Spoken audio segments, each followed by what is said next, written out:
తాజా 30 టీడీపీ అధికారంలోకి వచ్చిన దగ్గర నుంచి వలసలన్నీ ఏకపక్షంగా ఉంటున్నాయి. వైసీపీ నుంచి ప్రజాప్రతినిధులు వరుసగా టీడీపీలో చేరుతున్నారు.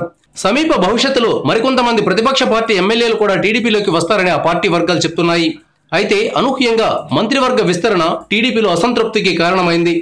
మంత్రి పదవి రానివారు, భవిష్యత్తులో వస్తుందనే ఆశ లేనివారు చంద్రబాబు మీద నిప్పులు చెరుగుతున్నారు. టీడీపీకి గుడ్ బై చెబుదామనే ఆలోచనలో కూడా కొంతమంది ఎమ్మెల్యేలు ఉన్నారని వార్తలు వస్తున్నాయి. ఎమ్మెల్యేలతో పాటు కొందరు ఎంపీల్లో కూడా అసంతృప్తి రాజుకుంటోంది. వీరిలో చిత్తూరు ఎంపీ శివప్రసాద్ బహిరంగంగా తన అసంతృప్తిని వ్యక్తపరిచారు. రాష్ట్ర కేబినెట్లో మా దళితులకు 2 మంత్రి పదవులు ఇస్తారా అని శివప్రసాద్ ప్రశ్నించారు. కేంద్రంలో 2 మంత్రి పదవులు వస్తే ఆ 2 అగ్రవర్ణాల వారే తీసుకుంటారా అని ఆయన సూటిగా ప్రశ్నించారు. సమైక్యాంధ్ర కోసం శివప్రసాద్ చాలా గట్టిగా ప్రయత్నించారు.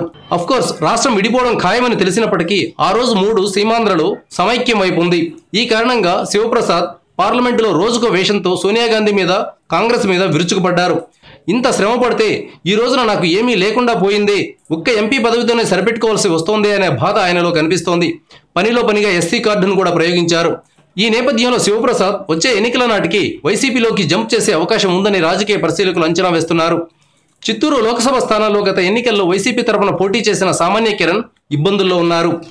ఐఏఎస్ అయిన ఆమె భర్త పశ్చిమ బెంగాల్లో జరిగిన స్కామ్లో ఇరుక్కున్నారు. ఈ నేపథ్యంలో వైసీపీకి చిత్తూరులో పోటీ చేయడానికి బలమైన అభ్యర్థి అవసరం ఉంది. అందువల్ల శివప్రసాద్ వస్తారంటే జగన్ ఖచ్చితంగా రెడ్ కార్పెట్ పరుస్తారు. జనాభాలో ఓటర్స్లో అతి తక్కువ పర్సెంటేజ్ ఉన్న వాళ్ళేమో 10 మంది ఉన్నారు. ఎక్కువ సింగిల్ మెజారిటీ ఉండే మేము 3 4 కూడా రాలేకపోతున్నాం, 2కే పరిమితం.